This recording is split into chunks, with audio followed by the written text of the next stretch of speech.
The city of East Palo Alto has deferred a vote on a rule that would allow tenants to be the first ones to have an opportunity to buy a property. I'm Tony, and this is Real Estate Investing and Landlord News.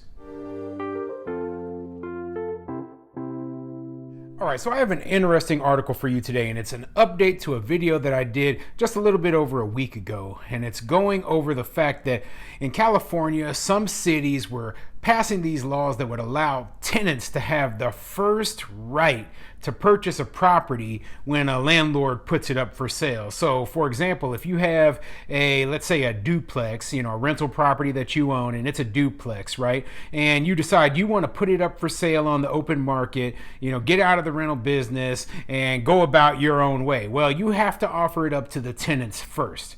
Now, I do not like this kind of legislation because it takes the property rights away from the landlord. So let's say, for example, in some situations, a person may be selling a property to a friend or a family member, somebody who they have a personal contact with, yet they can't do that in this sort of situation. If I wanted to sell the property to my brother so that he could start his real estate business, I can't because the tenant has the first right to buy the property before my brother. Okay, that's how ridiculous this is. Even if I was going to sell the property to him for $1, well, now I have to sell it to my tenant for $1. No. Instead, what's going to happen is it's going to discourage landlords from wanting to sell their properties, or they're going to have to work around, rules like maybe pay off the tenants just so that they can sell their own properties. This is going to create huge issues. I don't agree with these sort of programs. I know they've implemented some of these programs kind of like this where the tenants have the first right of refusal on the purchase in Washington, D.C. and in other very progressive, left-leaning, tenant-friendly places. And it doesn't surprise me that this is happening in California because, hey, every single thing that can be anti-landlord that they can do, they are pushing for. So before I get into the article, go ahead, hit the like and subscribe button, maybe leave a comment down below, and let me know what you think of this sort of legislation. Do you think it's a good idea to let tenants be some of the first people, before, anyone else has an opportunity to purchase a property, the tenant of your property should have the first right of refusal? I don't. I believe even in the legislation they were saying that if not the tenant, then the city itself or a nonprofit would have a right too. So you'd have to jump through 3 different parties, make sure that none of them want to purchase your property before you're able to sell it to the intentional buyer. I mean, that's completely ridiculous, okay? And it's going to completely screw things over for landlords who just want to maybe get out of the business and make the profit after owning these rental properties for so long. So this article comes from therealdeal.com, and it says, East Palo Alto defers vote on rule giving tenants right to buy rentals first. City Council says it needs more information on measures' potential impact on city's housing prices, real estate market in general. Yeah, and let's see what this article says. The East Palo Alto City Council postponed voting on a measure that would give tenants a head start in buying single-family homes and multi-unit buildings, saying it needs more information about how it may affect housing prices. Council members asked staff for more research on the ordinance, a so-called Opportunity to Purchase Act, and to report back on January 18th, the Mercury News reported. The act is intended to prevent displacement and create more affordable home ownership and rental opportunities by giving renters, affordable housing nonprofits, and the city a chance to make offers on some multifamily properties before they hit the market.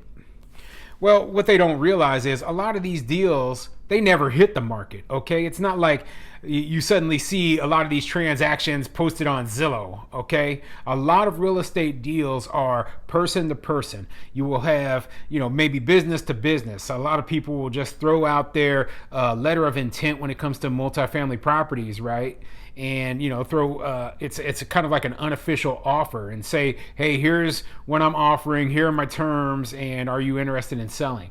Well, that would disappear in this sort of situation where basically a nonprofit would be able to swoop in before the person who made the initial deal and take that deal away. Okay.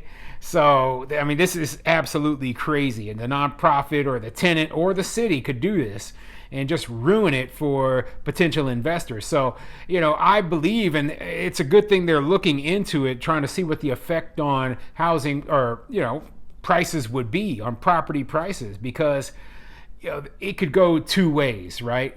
It could be that real estate prices are going to go down, which I don't think that's going to happen.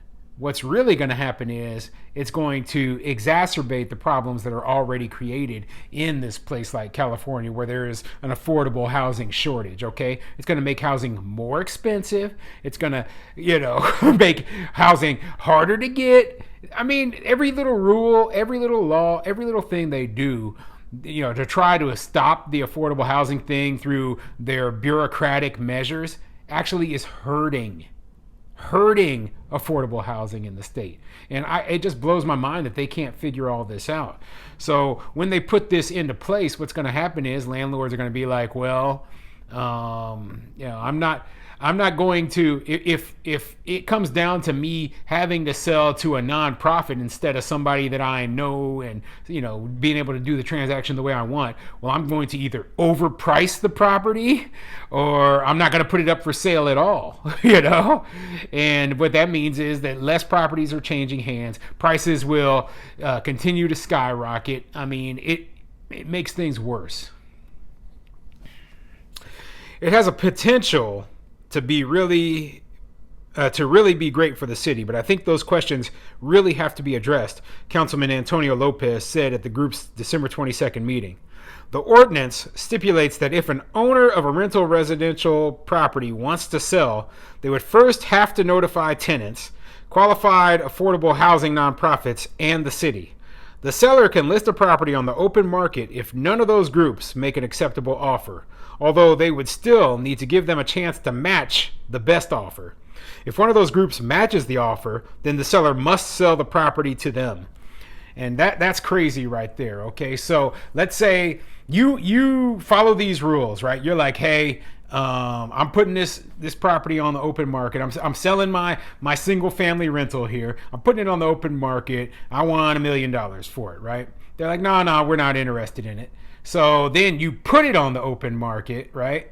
And your buyer comes up and is like, you know what, I'll pay $950,000, right? And before you can sign the contract saying, yes, I will sell it to this person for $950,000, you have to offer it to the nonprofit, you have to offer it to the city, and you have to offer it to your tenants, right? And at that point, your tenant's like, oh, well, for that discounted price, yes, I will buy it. So you immediately, lose that sale to that buyer, right? That buyer loses the sale, and then your tenant gets something at a discounted, non-negotiated price. So basically, all the negotiation and everything would be useless in this sort of situation for the tenant, who could just sit around and wait until, to see what the offers are, and then hopefully get a nice discounted price. Now, it could work in the opposite too, where the price gets driven up more, but I don't know. I really don't. All I know is that this will not help housing prices. This will not help housing affordability. And most likely, the tenants aren't going to be able to afford to purchase these properties in 99.9% of the cases, and they are still going to have to leave. So guess who it's really going to help? This doesn't help anyone. It's a feel-good measure. Okay? And the nonprofits don't even have enough money to go through and buy all of the different properties that are being bought and sold all the time. So yeah, this is a completely ridiculous waste. There are better ways to do things. And unfortunately, when you're in a very expensive, very popular area, real estate prices are going to be higher. And that's just a fact. So why are they trying to punish the property owners? Why are they trying to punish the landlords by forcing us to comply with ridiculous mandates such as this? I don't know. Under East Palo Alto's proposed act, if a qualified nonprofit or the city buys a rental property and keeps renting out units, they must remain affordable, and the average rent can't exceed 50% of the local median income, which was about $67,000 from 2015 to 2019, according to census data. only about 20 single-family homes and fewer than 10 multi-unit buildings would be subject to the ordinance each year because owner-occupied single-family homes, duplexes, and triplexes would be exempt. So, wow, I mean, they're passing this ridiculous ordinance for 20 single-family homes and 10 multi-unit buildings. Well, if you're one of the few landlords who would have to fall under this, you're getting completely screwed over, okay? And I could see people trying to work around the law. I'm not telling people to go break the law or anything, but I'm saying I know how real estate investors work, right? And they will look for any little legal loophole, try to play in the gray area to get around this mess, okay?